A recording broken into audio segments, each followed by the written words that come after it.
1000 மிருகங்களோடு நின்றாலும் புலி தனித்து தெரியும். தனித்து நின்றாலும் 1000 மிருகங்களோடு நிற்கிற திமிரோடு அதான் புலி. அதான் புலி. பேரன்பிற்கினை தமிழ் சொந்தங்களுக்கு புரட்சிகர வணக்கம். இன்றைக்கு காணொலியில் நம்ம என்ன பார்க்க போறோம்னா, இந்த தற்குறி அணில் குஞ்சுகளை பற்றி தான் பார்க்க போறோம்.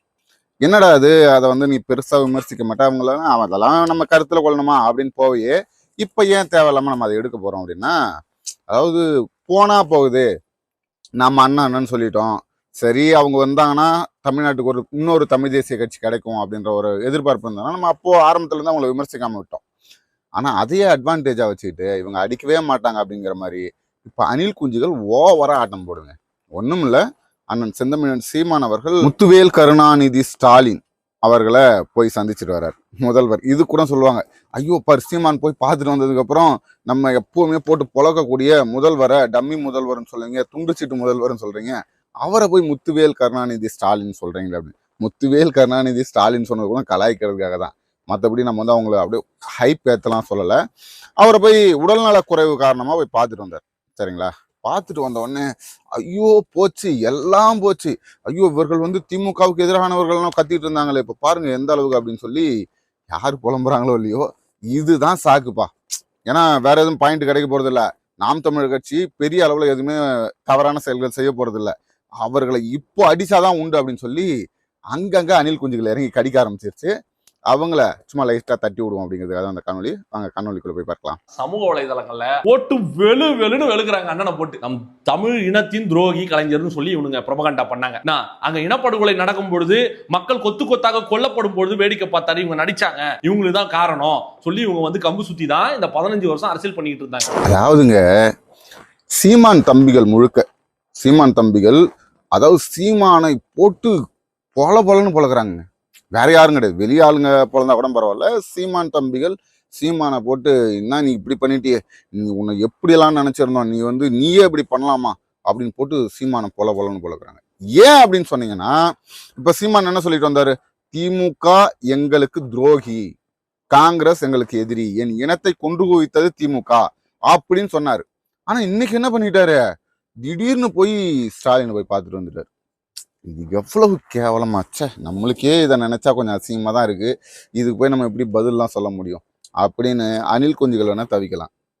சரிங்களா, சீமான் தம்பிகள் சீமானை பொழக்கிறாங்களாம், எவ்வளவு பெரிய கண்டுபிடிப்பாருடா டேய். ஏண்டா கொஞ்சமாவது மனச்சான்றோட பேசுங்க. சீமான் தம்பிகள்னா அணில் குஞ்சுகள் மாதிரி தற்குறிகளா?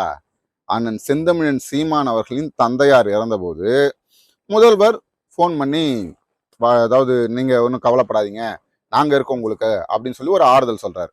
நாங்க இருக்கோம்னா அவர் வந்து கூடவே நிக்க போறது இல்லை, ஆனால் அது ஒரு மாண்பு.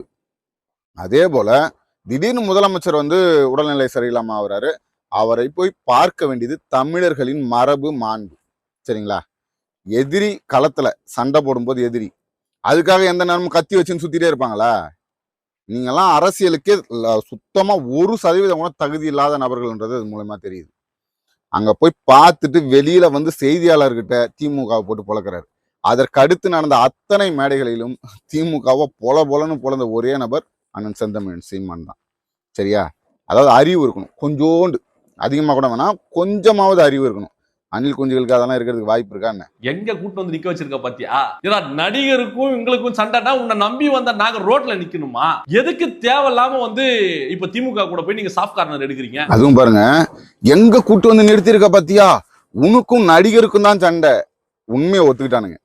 உண்மையிலேயே அவன் வந்து அரசியல் தலைவர் கிடையாது, அவர் வந்து மக்களுக்கானவர் கிடையாது, அவர் ஒரு நடிகர் என்பதை ஏண்டா நீங்களே உங்க கட்சிக்காரன தலைவனா ஏத்துக்கலனா வேற யார் ஏத்துப்பாங்கன்னு நினைக்கிறீங்க? உங்களுக்கே வந்து நம்பிக்கை கிடையாது. அப்ப அவர் ஒரு அரசியல் தலைவர், புரட்சியை விதைக்க வந்தவர், தமிழ்நாட்டு மக்களை காப்பாற்ற வந்தவர் அப்படின்லாம் பேசிட்டு உனக்கும் ஒரு நடிகருக்கு தான் சண்டை என்ன, இப்ப நீ என்னடானா போய் திமுக பக்கம் சேர்ந்துட்ட, திமுகவை பார்த்துட்டு வந்துட்ட அப்படின்னு குதிக்கிறீங்களே.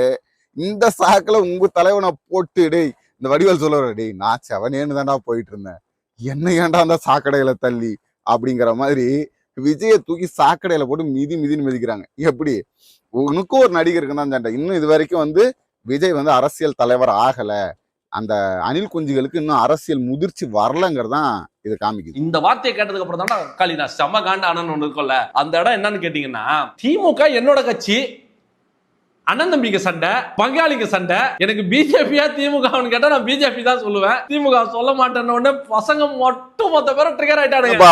இவ்வளவு நாள் வந்து திமுக தான் எதிரி, திமுக தான் நம்மளுக்கு துரோகம் செஞ்சது அப்படின்லாம் சொல்லிட்டு இப்போ வந்து பேட்டி கொடுக்கும்போது திமுகவும் நாங்களும் வந்து அண்ணன் தம்பி சண்டைங்க. அதாவது பிஜேபியா திமுகவான்னு கேட்டா எங்களுக்கு வந்து பிஜேபி தாங்க எதிரி. அதான் இன்னைக்கு, அதாவது நேத்து பேஞ்ச மழையில இன்னைக்கு முளைச்ச காலான்றோம்ல, அதை அப்பப்ப நிரூபிக்குதுங்க. அண்ணன் சீமான் அவர்கள் ஆரம்ப காலம் தொட்டு சொல்லக்கூடிய கருத்து அது அனைத்து தம்பிகளுக்கும் தெரியும். அரசியலை உற்று நோக்கக்கூடிய அனைவருக்குமே தெரியும். அரசியல்னா என்னன்னே தெரியாதவர்கள் பேசினா இப்படிதான் பேச முடியும். அதாவது பாஜக மனித குலத்தின் எதிரி, திமுக எங்களுக்கு எதிரி. இங்க தமிழ்நாட்டுல திமுக எதிரி, ஆனா ஒட்டுமொத்த மனித குலத்திற்கும் பாஜக எதிரி. அவருடைய ஒரு கருத்து கூட மனிதர்களை வாழ வைப்பதாக இருக்காது. இது வந்து எங்களுடைய ஆரம்ப காலம் தொட்டே சொல்லக்கூடிய ஒரு கருத்து. அதே போல இது என்னுடைய மண், ஏன் சண்டை, நானா திமுகவா, இது பங்காளி சண்டை, எங்களுக்குள்ள நாங்க அடிச்சுக்குவோம். இதுக்கு நடுவுல பாஜக வந்தா பாஜகவை தூக்கி போட்டு பொழப்போம். திமுகவா பாஜகன்னு கேட்டா எங்களுக்கு பாஜக தான். இது வந்து அரசியல் ரீதியான எதிரி. அரசியல்ல இவங்க தான் எங்களுக்கு முதன்மையானவர்கள், இவர்கள் தான் அதுக்கப்புறம் அப்படிங்கிற அந்த ஒரு கோட்பாடு, தத்துவ ரீதியான எதிரி. இது கூட புரிஞ்சுக்க தெரியாம அண்ணன் ஏதோ சீமான் இப்போதான் பேசிட்டாரு, இன்னைக்கு தாங்க திடீர்னு வந்து இந்த மாதிரி பேசிட்டாரு அப்படின்னா சொல்றது எப்படி சொல்லு? இதெல்லாம் வந்து கொஞ்சமாவது மூளை வளர்ச்சி இருக்கணும். மூளை வளர்ச்சி இல்லாத தற்குறி நாய்களை கூட்டு வந்து வச்சிருந்தோம்னா கட்சியில, அவர்களுக்கெல்லாம் கொள்கை பரப்பு செயலாளராக கொடுத்தோம்னா இப்படிதான், வேற வழியே கிடையாது. இவனுங்களே பேசி பேசி அந்த கட்சியை குட்டி சோறாக்கிடுவானுங்க. நிறைய பேர் சொன்னாங்க, ப்ரோ எதுக்கு ப்ரோ தேவையில்லாம வந்து நீங்க அட்டென்ஷன் கொடுக்குறீங்க, ரிப்ளை கொடுக்குறீங்க. காய்ஸ், எனக்கு உண்மையிலே உள்ளபடி எனக்கு சந்தோஷத்துல நிறைய விஷயங்கள் நடக்க போகுது. இதுக்கு மேல எவனும் கண்டுக்க போறதில்ல வச்சுக்கலாம். அந்த கட்சியை யாரும் வந்து மதிக்க போறதும் கிடையாது. ஐயோ கடவுளே, இதெல்லாம் எங்க போய் முட்டிக்கிறது? இந்த நாயே யாருன்னு தெரியாது யாருக்கும். நல்லா பாருங்க, எனக்கு சத்தியமா சொல்றேன், இந்த காணொலி போடுறேன், இந்த நாயோட பேர் தெரியாது எனக்கு. இவர்கிட்ட சொல்றாங்களா, ஏன் ப்ரோ, ஒய் ப்ரோ, இந்த மாதிரி இவங்களுக்கெல்லாம் போய் அட்டென்ஷன் ஏன் ப்ரோ கொடுக்குறீங்க? இவங்களுக்கெல்லாம் அட்டென்ஷன் கொடுத்து இவங்களை வந்து ஒரு பெரிய ஆளா மாத்திராதீங்க ப்ரோ அப்படின்னு சொல்றாரு. இதெல்லாம் கால கொடுமை. இதெல்லாம் கேட்கணும்னு நம்ம காதுகளுக்கு ஐயோ கடவுளே. ஒன்றும் இல்லைங்க, இவர் அட்டென்ஷன் கொடுத்தா இப்ப நாம் தமிழர் கட்சியை அடையாளப்பட போகுது. இதுக்கப்புறம் அட்டென்ஷன் கொடுக்க மாட்டார். இதுக்கப்புறம் வந்து அவர் எதுவும் நாம் தமிழர் கட்சி பேச மாட்டாரு. நாம் தமிழர் கட்சி யாருக்குமே தெரியாதுங்க. யாரும் நாம் தமிழர் கட்சி ஒரு கட்சியே இல்லைன்றாங்க. சரிங்களா? நாம் தமிழர் கட்சி ஒரு கட்சியே கிடையாது. இப்ப விஜய் வந்திருக்காரு இல்லையா, விஜய் தான் உலகின் ஆக பெரும் கட்சியா மாற போறாரு. விஜய் அப்படியே தமிழ்நாட்டு மக்களுக்காக போராடுறதா இருக்கட்டும், ஒவ்வொரு விடயத்திலையும் தமிழ்நாட்டு மக்கள் வந்து பாதிக்கப்பட்டு நிற்கக்கூடிய ஒவ்வொரு விடயத்திலையும் விஜய் தான் போய் கூட நிற்கிறாரு. டேய் டேய் ஏன்டா டேய், நீங்க வேற குறுக்க மறுக்க நடந்துக்கிட்டு, நாங்க வந்து பெரிய பெரிய கட்சிகளோட சண்டை போட்டுட்டு இருக்கோம். ஒரே ஒரு மாநாடு இல்ல ஒரு பொதுக்கூட்டம், ஒரு ஆர்ப்பாட்டம் போட்டு ஒரு அரை மணி நேரம் திமுக ஆட்சியின் அவலங்களை, திமுக செய்யக்கூடிய கொடுமைகளை, முதல்வர் ஸ்டாலினை, இது வரைக்கும் அவங்க அப்பா செய்த துரோகங்களை, கருணாநிதி செய்த துரோகங்களை மொத்தமா போட்டு பேச சொல்லு. ஒரே ஒரு மாநாடு இல்ல ஒரு பொதுக்கூட்டம் நடத்தந்து ஒரு ஆர்ப்பாட்டம், ஒரு தலைவன் 3 நிமிஷம் பேசுறாங்க. நாங்கெல்லாம் வந்து என்ன சொல்றது, எங்களுக்கு கொடுத்தாலே ஒரு 1/4 மணி நேரமாவது நாங்க பேசுவோம். மேடையில பேசும்போது அண்ணன் செந்தமிழன் சீமான் அவர்கள் இருக்கக்கூடிய மேடையில எங்களுக்கெல்லாம் 5 நிமிடம் ஒதுக்குவாங்க. நீங்களாம் வந்து 5 நிமிடத்துல பேசுங்க, அண்ணன் பேசணும் அப்படின்னு சொல்லி. ஏண்டா, ஒரு கட்சியோட தலைவர் 3 நிமிஷம் பேசினா விளங்க மாட்டா அந்த கட்சி? விளங்குமா? நீங்க எல்லாம் பேச வரீங்க, என்ன கொடுமை. நான் வந்து உங்களுக்கு எல்லாம் பதில் சொல்ல வேண்டியதா இருக்கு. ஏன்னா இவங்க விலை போயிட்டாங்க. கரெக்டா சொன்னாங்க, சந்திக்கிறார், நாளையில இருந்து பாருங்க அவர் வந்து தளபதி அவர்களை வந்து டார்கெட் பண்ணி பேச ஆரம்பிப்பாருன்னு சொல்லி. அடுத்த மேடையே பாத்தீங்கன்னா யாருக்கும் சண்டை தெரியுதா, எனக்கும் தம்பிக்கும் தான் சண்டை. உண்மைதான் ப்ரோ, சீமான் விலை போயிட்டாரு. திமுகவை போய் பார்த்துட்டாரு. அதாவது திமுக கிட்ட போட்டியா காசு வாங்கிட்டாரு.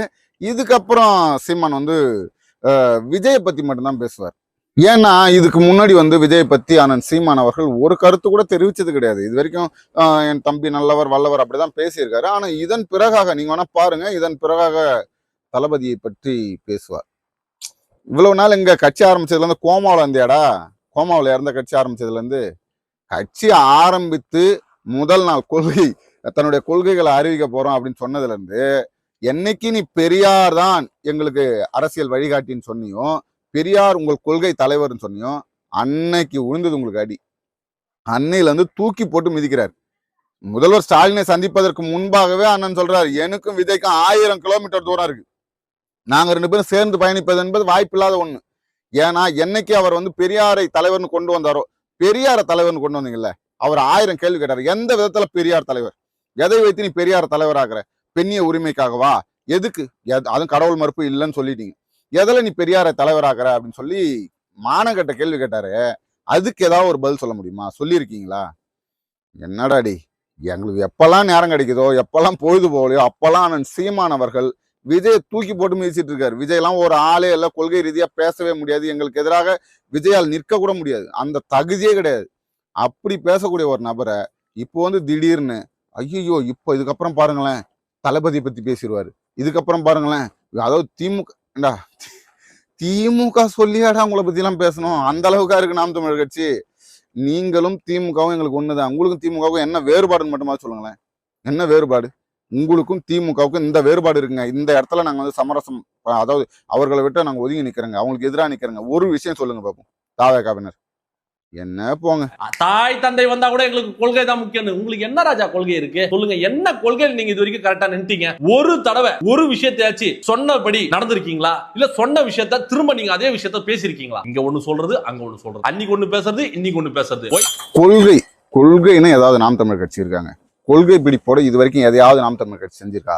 இங்க ஒண்ணு பேசுறது, கடைசியில் அங்க ஒண்ணு பேசுறது, மாத்தி மாத்தி பேசுறது. இது வரைக்கும் கொள்கையோட நாம் தமிழர் கட்சி ஏதாவது ஒரு இடத்துல நடந்திருக்கா அப்படின்னு சொல்லி இந்த தற்குறிகள் கேட்குது. கொள்கைனா என்ன அப்படின்னு தெரியணும், சரிங்களா? பெரியார் தான் எங்கள் கொள்கை தலைவர், பெரியார் தான் எங்களுக்கு வழிகாட்டின்னு சொல்லிட்டு மாநாட்டு திடல்ல மழை பெய்யுதுன்னு சொல்லி கையில வெத்தலைப்பாக்க வச்சுக்கிட்டு அது மேல தேங்காவை வச்சு சுத்தி சுத்தி ஓடாந்து தாவேக்கா தாவேக்கா தாவேக்கான்னு சொன்னா மழை நின்னுடும்னு நினைக்கிற தற்குறிகள் இருக்காங்கல்ல, அவர்கள் தான் கொள்கையற்றவர்கள். நாம் தமிழர் கட்சி இன்னைக்கு தமிழ்நாட்டுல ஒரே ஒரு கட்சி கொள்கையோட கொள்கை பிடிப்போட நடந்துகிட்டு இருக்கு. கொள்கையை பற்றி பேச தகுதி இருக்கிறது. ஒரு பொதுக்கூட்டம் போட்டால் கொள்கை விளக்க பொதுக்கூட்டம், அந்த கொள்கை விளக்க பொதுக்கூட்டம் நடத்தினா அந்த நடக்கக்கூடிய 3 மணி நேரமும் கொள்கையை பற்றி பேச முடியும் என்று சொன்னால் அது நாம் தமிழர் கட்சியால மட்டும்தான் முடியும். இன்னைக்கும் அதாவது ஒண்ணும் இல்ல, கொள்கை பிடிப்போட நடந்திருக்கிறதா நாம் தமிழர் கட்சி அப்படின்னு கேட்கறாங்க. அதாவது பெண்களுக்கு சம அளவு, ஆணும் பெண்ணும் சமம் இல்ல, ஆணுக்கு பெண் சமம். ஆணும் பெண்ணும் சமம்லாம் கிடையாது. அந்த மாதிரி ஆண்களுக்கு இணையாக பெண்களுக்கு சரியான விகிதத்துல அந்த உரிமையை வழங்குவது. 117 ஆண் வேட்பாளர்னா 117 பெண் வேட்பாளர், 20 ஆண் வேட்பாளர்னா 20 பெண் வேட்பாளர். இதுல சமரசமே இல்லாம ஒரு கட்சி தமிழ்நாட்டுல நடந்துகிட்டு இருக்குன்னா அது நாம் தமிழர் கட்சி மட்டும்தான். சாதி பார்க்காமல் பொது தொகுதியில அனைவருக்கும் வாய்ப்பு வழங்கக்கூடியது, தாழ்த்தப்பட்ட பிற்படுத்தப்பட்ட மக்களுக்கும் அங்க வாய்ப்பு வழங்கக்கூடிய ஒரு கட்சி இருக்கிறதுனா அது நாம் தமிழர் கட்சி தான். சாதி பார்த்து நீ ஓட்டு போடுவனா, உன் ஓட்டு எனக்கு தீட்டுன்னு சொல்லக்கூடிய அந்த தெம்பும் துணிவும் இன்னைக்கு ஒரு கட்சிக்கு இருக்குன்னா அது நாம் தமிழர் கட்சிக்கு மட்டும்தான். இதெல்லாம் பத்தி கொஞ்சமா தெரிஞ்சிருக்கணும்ல, அரசியல் புரிதல் இருக்கணும், அரசியல் அறிவு இருக்கணும். ஒண்ணுமே இல்லாம தற்குறிகளாக இருந்தால் இப்படிதான் பேசுவாங்க. ஏதாவது பேசணும், சும்மா நம்ம கண்டென்ட் ஒரு 8 நிமிஷம் பேசணும், எதையாவது பேசணும்னு பேசுறதெல்லாம் அது இப்படிதான் பேசும், வேற வழி கிடையாது. இவர்களை கடந்து செல்வோம். அடுத்ததொரு காணொலி உங்களை சந்திக்கும் வரை உங்களிடமிருந்து விடைபெறுவது உங்கள் அன்பழகன். நன்றி.